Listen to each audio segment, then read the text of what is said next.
Hey Gemini, it's Empress Rose here. Welcome to your reading. We're going to be doing I-ching readings over here. And then on the extended over on Vimeo, I'll do a more traditional tarot spread. But we're going to start off with splitting the deck. And from the bottom of the deck, we have King of Wands. So this is a level of mastery, a level of accomplishment. This can be creativity, passion, spirituality.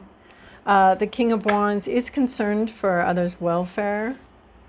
He or she does lead very intuitively and does, I think, check every so often to see who and what is following him or her. They see with their own eyes. They see very clearly. So this could be a person that you're talking about, an energy that you are embodying, and we'll use that overall card for both readings since the Vimeo is meant as an extended on this. So I'm gonna throw some coins. Oh, here's our little coins here. And we're throwing 3 coins at a time. We're gonna do 6 lines. So 2 heads, that's gonna be yang energy.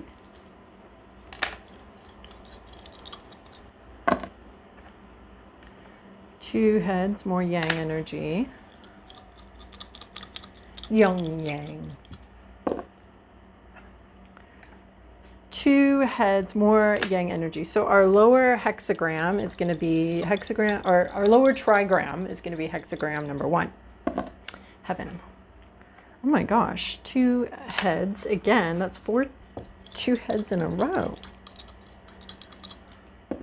Gonna have a dynamic line. Yes, there it is. 3 tails. So this is changing yang. So we do have a dynamic line. These are always funner when there is a dynamic line. Okay. And 2 tails. So yin energy. All right, I'll go figure out what our hexagram is. All right, Gemini. So our first hexagram was made out of the 2 trigrams, number 8, lake, over number 1, heaven. So we have something very defined, very clear-cut, good definitions. This could be sort of self-definitions, ego, whatever. Our lake can be mapped out. Our lake has a name. Our lake it has a place in the universe. But this is over something a lot more mysterious, heaven, just the whole universe basically. And so so there's something very defined, but it's kind of feels to me like it's floating on top of something a little bit unknown and mysterious. So so that's 8 over 1. And then that one's it's hexagram 43. It's called stride. But the thing about this is we did have a dynamic line, so we don't need to read the whole hexagram. We only read the one dynamic line, number 5. And so the literal translation of that is a gazelle goes leaping down the road, safe and sound. So the idea here is where we're starting with this, or where you've been with this, is that there's the gazelle has a moment. It's interesting is there's like this moment, there's a clearing here, and also I have a broken foot right now, but I can only stay inside for so long. So I somehow found my way, hobbled, and my way into a little cave, and there was just this like sliver of light, and it just looked like this curtain was going to open. Anyway, that's a little bit of what this is this sort of peek behind the curtain. So we have the whole mystery here, and you've gotten a peek behind the curtain of the mystery. Like it's not opening up yet, but there's this sort of like little opening where you could see something really clearly. Everything went really smoothly for just a minute because the gazelle is going to go down that road a little while, and the gazelle is going to find some traffic, or maybe someone speeding and hits the gazelle, or it's got to jump out of the way, and back into the woods we go, right? So there's something about this that's just so theatrical. So you've gotten a little glimpse behind the curtain. You saw something with a lot of clarity. Maybe something was very easy. Maybe it was easy to see. Maybe it was easy to go down that path. But there was an opening. It sort of beckoned you with its moment of ease, its moment of grace. You will be heading back into the woods, though. That's what the rest of this reading is about. So there was a, there's the musical, which I've seen as a theater production. I think it's also a movie, but I haven't seen that. So it's just like we have these moments of grace, and then we head back into the woods, and there's more adventures and misadventures, and all sorts of crazy stuff happens in the woods, and things are terrible. But then we come into the clearing again. So this is a little bit of like coming into a clearing, seeing something very clearly. Right, this lake, this well-defined thing in the midst of this mystery, in the midst of this whole universe, we have this like light beaming down, I almost want to say like a spotlight beaming down on one little place. And it was so clear, and it was so easy, and it was so safe feeling. There was sanctuary, no bushes, no brambles, nothing to impede you, nothing, no, we're very much problem solving machines. And I think that's why we go back into the woods, because our minds need problems to solve. So we got to go back into the chaos, into the mystery. So again, as these lines progress upward, which the hexagram, we build it from the bottom to the top, we have like, in reality, there's a lot of mystery and unknown here, but sort of the spiritual or the blueprint, the spiritual blueprint for what's happening here is actually quite balanced. And so it's almost like flipped, where the reality seems vague, but the sort of reality behind the reality is very clear on what it wants and what is happening here and where things are going. But here in reality, the curtain hasn't quite opened. Maybe, someone peeked their head out of the curtain, and then we got a little glimpse into what was actually behind there. And then again, with the cave felt very safe that I was in, and felt really good. And it was super tall but narrow opening. And so it was like the only interesting place I could get to with the time my foot allows me to hobble now. So things were easy. But then we moved to hexagram number 34, great injury, speaking of a broken foot. But it is an auspicious omen. So this one, we read the whole hexagram. So on injury, we have this... The whole hexagram overall is very optimistic in trouble. So we're back into the woods, back into sort of some troubled area. I think you may have been here before. I think you know these woods. But it's, so the injury serves as a greater warning of something else. So it reminds me of that Buddhist story of like, oh, my son, he went out and he got mad at me. We had an argument and he went for a hike, so that's bad. Or he left, he ran away or whatever, that's bad. I'm telling it wrong, but you'll get the gist of it. It's the good news, bad news situation.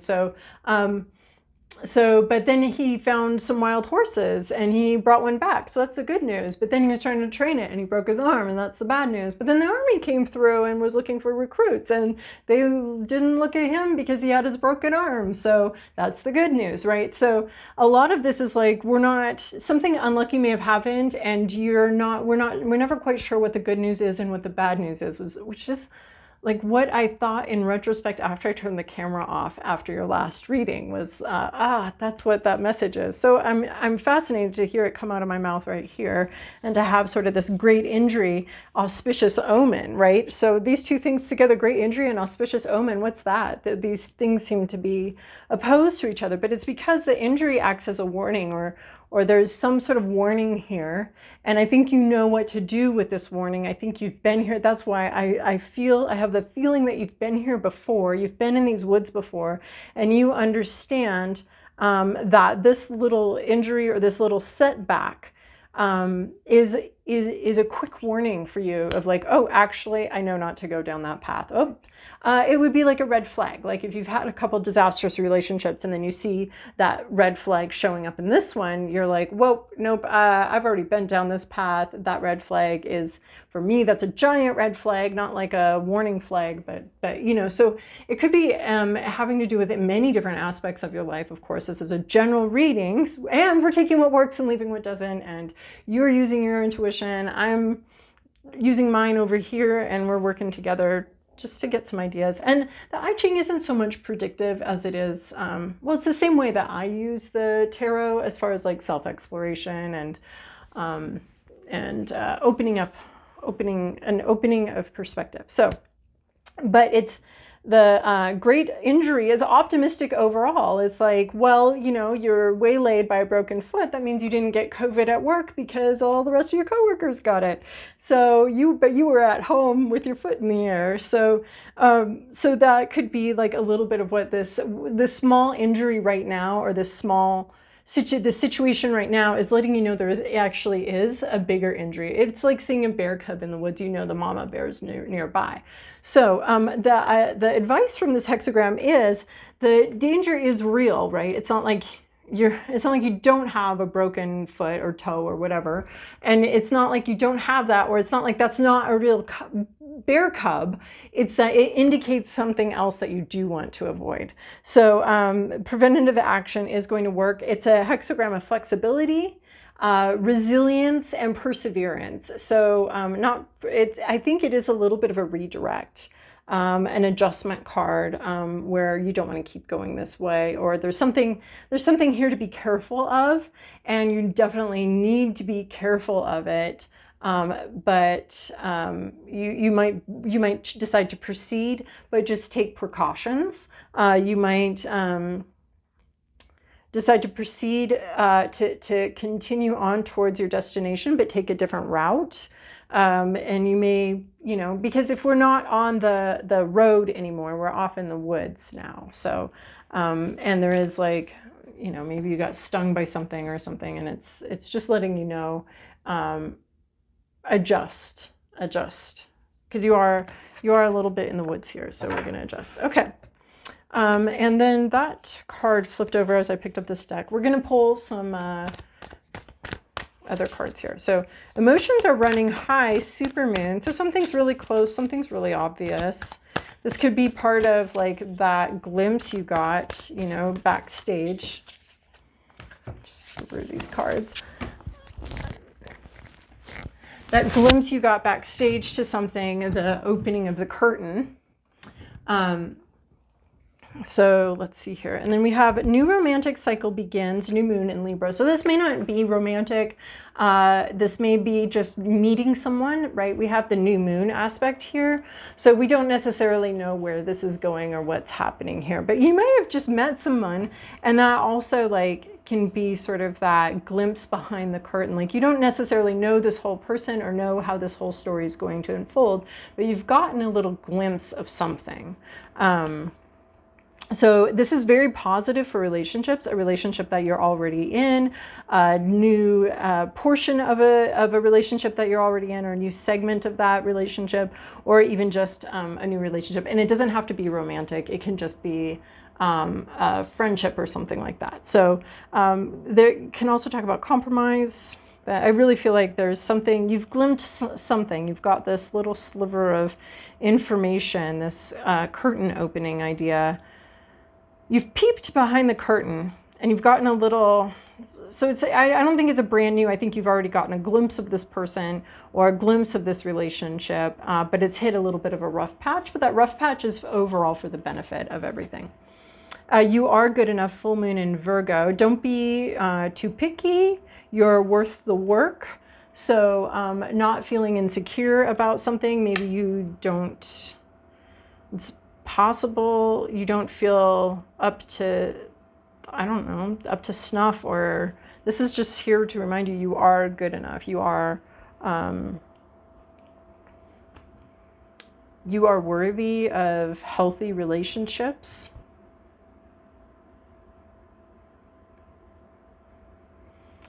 And then we have you're already doing it, stop overthinking, keep facing your true north. I think this comes in with the flexibility, resilience, and perseverance that we're seeing in the great injury and auspicious omen.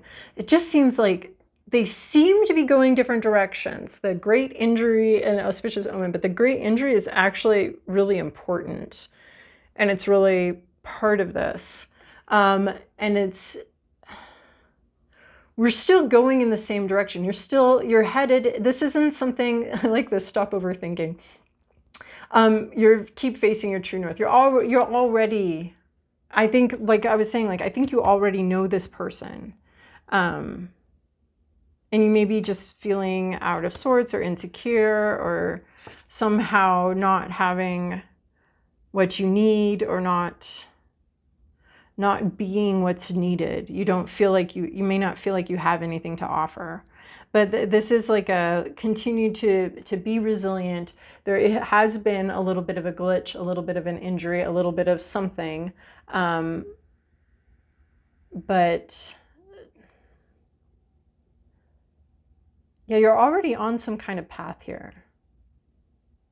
And I think you've already glimpsed sort of, you know, what it's going to look like once the curtain fully opens, or, you know, there's something just was super easy and now there's a lot of difficulty with it. But that difficulty is like an opportunity for you to rebound from a setback. Preventative action will work, is what this is saying. So you're already doing something. So yeah, yeah. All right, let's see about these cards, where they can fit in here. I like how sometimes they float in the air for a second before they fall down. Okay. All right, we have the observer, close observation. This again has you sort of in the audience here watching. Maybe someone peeked their head out of from behind the curtains, but there is a strong observation going on here, very focused observation. Your intuition's picking up on something. It almost reminds me of like when, you know, one of the tricks to like animal sightseeing, like let's say you're at Yellowstone and you want to see a bear, which I've never seen at Yellowstone. I've seen them other places, but never there. So there's like a sense of intuition of where you're going to train your binoculars, right? So that's going to help you find the bear or the wolves in the landscape or whatever you're looking for. There's some sort of intuitive hit about where you might find that. But there is a sense of closely observing something, watching. And then, oh, sunny day. Oh, I love this one. I'm glad we got this, especially as part of this reading. It's a vision that only you have and only you can see. And I feel like we got that with a gazelle leaps down the road, and that idea of that curtain opening and seeing something in the future for a moment. It's a vision only you can see. You are both bride and widow together. This is a vision.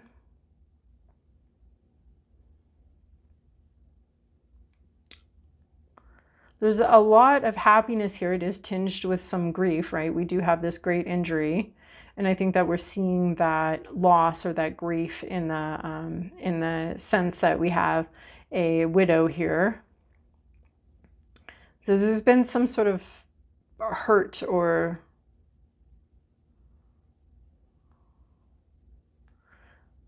sadness that's affected your ability to I don't know.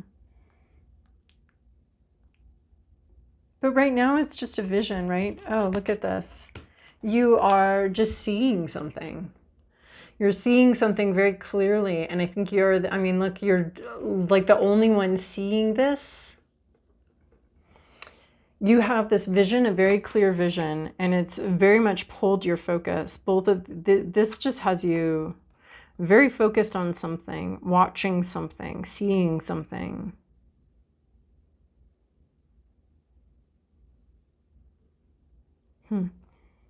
Very close observer. I think there's something beautiful that you're looking at, that you like.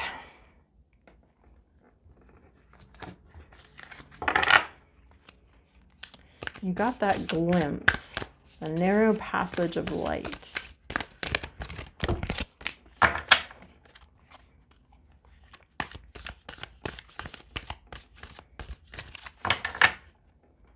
Okay, so we have Hummingbird Spirit.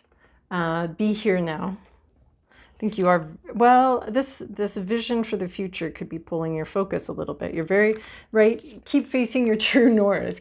Hold your vision for something or watching something. You're facing your true north. Look at it. She just looks like she's facing her true north here.